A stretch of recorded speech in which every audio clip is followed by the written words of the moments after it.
है कि मैं थोड़ा हिंदी में भी दस दिंदा कि साई साहब ਨੂੰ ਸਮਝਦਾ कि ਜਿਹੜਾ ਕੱਲੇ ਨਾਲ ਕੱਲੀ ਤੁਹਾਡੀ मीटिंग कि एक आदमी सीधा दसाई साहब से पीसीसी ऑब्जर्वर से मिलेगा और अपनी बात साझी करेगा जो भी आपके मन में, और उसमें सबसे अच्छी बात है कि वो बात बाहर नहीं जाएगी, वो आप दो जनों के बीच में बात है कि ਜਿਹੜੀ ਗੱਲ ਤੁਸੀਂ ਸਾਂਝੀ ਕਰੋਗੇ ना तो अजय मकबूल ਨੂੰ पता लगनी है ना सून साहब ਨੂੰ पता लगनी है, ਤੁਹਾਡੀ ਗੱਲ ਤੁਹਾਡੀ ਤੇ ਸਿੱਧੀ ਜੁੜੀ ਅੱਧੇ ਤੱਕ ਤੁਹਾਡੀ ਗੱਲ ਪਹੁੰਚ ਜਾਣੀ ਹੈ और वो मैसेज दिल्ली जाके ਜਿਹੜੇ AICC ਹੈਗੀ ਆ ਉੱਥੇ ਲਿਖ ਹੋ ਜਾਣਾ ਕਿ ਬੰਗੇ ਵਿੱਚ ਆ ਬੰਦੇ ਨੇ ਸਾਨੂੰ ਆ ਗੱਲਾਂ ਕਹੀਆਂ ਉਹਦੇ ਮੁਤਾਬਕ ਅਸੀਂ ਆ ਬਦਲਾਅ ਕਰਾਂਗੇ ਤਾਂ ਤਸੱਲੀ ਨਾਲ ਬਹਿ ਜੇ। ਦਸਾਈ ਸਾਹਿਬ ਨੇ ਪਹਿਲਾਂ ਵੀ ਕਿਹਾ ਬੜਾ ਜਰੂਰੀ मीटिंग सुनिया नवा। जी सर, राहुल जी और खड़गे जी के निर्देश पर पूरे भारत में एक साथ संगठन सृजन की प्रक्रिया शुरू करने का निर्णय 2024 में बेलगांव अधिवेशन में लिया गया राष्ट्रीय कार्यकारिणी की बैठक में, और तब तय हुआ था कि जनता से और पूरे भारत में हमारे छोटे छोटे कार्यकर्ता से कनेक्ट होने के लिए हम लोग संगठन सृजन का कार्य करेंगे। और इस संगठन सृजन के कार्य में हमने शुरुआत जो है वो गांधी के गुजरात से की। गुजरात के अंदर महात्मा गांधी ने वहां पर अपना जहां से ये ब्यूगल फूंका था साबरमती के संत, वहां पर गुजरात से ये पहल किया, और उस पहल के तहत हम लोगों ने पहले, क्योंकि सबसे ज्यादा कठिन भी था गुजरात में 41 जिलों में ये प्रक्रिया करने के बाद ये प्रक्रिया बहुत अच्छा रहा, तो उसके बाद मध्य प्रदेश और हरियाणा में प्रोसेस हुआ, उसके बाद और 4 राज्य जिसमें पंजाब भी है, तो कुल मिलाकर अभी 10 राज्यों में इस संगठन सृजन की प्रक्रिया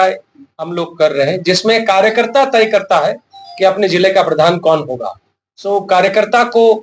प्रधान जो है वो जाकर संपर्क करेगा, मिलेगा और कहेगा कि मैं बनना चाहता हूं। तो पहले जो 5 नेता या 5 राष्ट्रीय स्तर के लोग तय करते थे, उसकी जगह पे अब कहीं कहीं पर 1000, 2000, 5000 तक कार्यकर्ता मिल रहे हैं, और वो हजारों कार्यकर्ता मिलकर अपना प्रधान तय कर रहे हैं। और ये प्रक्रिया सिर्फ जिले के प्रधान की नहीं है, आगे जाके यही प्रक्रिया ब्लॉक में होने वाली है, यही प्रक्रिया आगे जाकर मंडल में होने वाली है। तो ये पूरी तरह से धरातल तक, हम बुनियाद तक यानी कि बूथ तक ये प्रक्रिया को आगे ले जाएंगे। मूल बात जो है वो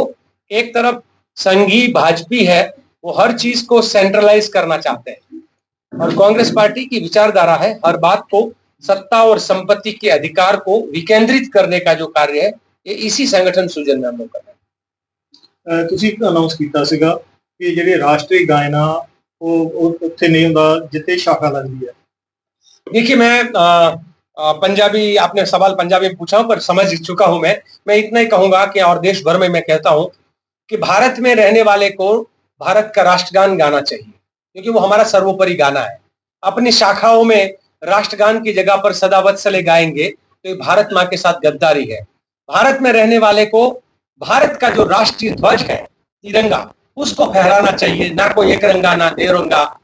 देश में तो सिर्फ चलेगा तिरंगा। तो ये जो तिरंगा झंडा है उसका अपमान, और मैं आपको वहां तक कहता हूं जैसे गुजरात में और कई राज्यों में भाजपा की जहां सरकार है वहां ब्रिज बनते हैं और ब्रिज के कॉर्नर पे भारत माँ के हाथ में तिरंगे की जगह पर एक रंगा होता है, तो ये भारत माता का अपमान है, ये हम नहीं सहेंगे। ये बात भी है। साथ ही साथ संविधान सबसे सर्वोपरि होता है, संविधान को बार बार दरिया में फेंकने की बात करेगा तो ये भारत माता के साथ गद्दारी है। हम लोग ये भी कहते हैं कि भारत माँ की 8 संतान हिंदू, मुस्लिम, सिख, ईसाई, बौद्ध, जैन, पारसी, बहाई, ये इसके बीच में ये लड़ाई किसने लड़ाई, ये खून की नदियां किसने बहाई, वो भी ये है इस देश के साथ गद्दारी है। सर किसी मस्जिद के भी राष्ट्रीय गान गाया जाता? बिल्कुल, मैं मानता हूं हमें मंदिर में और मस्जिद में राष्ट्रगान गाने की बात नहीं कर रहा हूं। मंदिर और मस्जिद में धार्मिक सॉन्ग होते हैं, पर मदरसों में राष्ट्रगान होता है, तो शाखाओं में भी राष्ट्रगान होना चाहिए। वो चाहे मदरसा हो चाहे शाखाएं हो, जहां पर इस देश की कोई भी कार्यक्रम शुरू हो उससे पहले जो है वहां पे राष्ट्रगान होना चाहिए। हमारे हर प्रशिक्षण कैंप में सेवा दल में और कांग्रेस पार्टी में वंदे मातरम से शुरू होता है और राष्ट्रगान से कार्यक्रम खत्म होता है। तो जो लोग पॉलिटिकल और कल्चरल एक्टिविज्म में है उनको राष्ट्रगान गाना चाहिए। हर धर्म का अपना ग्रंथों के हिसाब से जो गाना है वो तो अलग है, वो धर्म के मंदिर में, मस्जिद में, गुरुद्वारा में, चर्च में वो अपनी भक्ति अलग है, वो करते रहे, कोई प्रॉब्लम नहीं। सर पंजाब की सृजन अभियान पूरे हिंदुस्तान राहुल गांधी जी ने, खड़गे साहब ने चलाया और ਉਹਦੇ ਵਾਸਤੇ ਨਵਾਂ ਸ਼ਹਿਰ ਸ਼ਹੀਦ ਫਤਿਹਗੜ੍ਹ ਸਾਹਿਬ ਦੇ ਸ਼ਹੀਦ ਭਗਤ ਸਿੰਘ ਜ਼ਿਲ੍ਹੇ ਲਈ देसाई जी साहब ਨੂੰ ਇੱਥੇ ਸਾਡੇ ਲਾਇਆ, ਲਾਲ ਜੀ देसाई जी और ਹੁਣੇ ਬੋਲ ਕੇ ਗਏ ਨੇ ਸਾਡੇ ਜ਼ਿਲ੍ਹੇ ਦੇ ਪ੍ਰਧਾਨ ਮੰਗੂਪੁਰ ਸਾਹਿਬ, ਖੇੜਾ ਜੀ ऑब्जर्वर ਦੇ ਨਾਲ, अश्विनी जी लुधियाने तो के नाल ऑब्जर्वर ने और सेवा दल के चीफ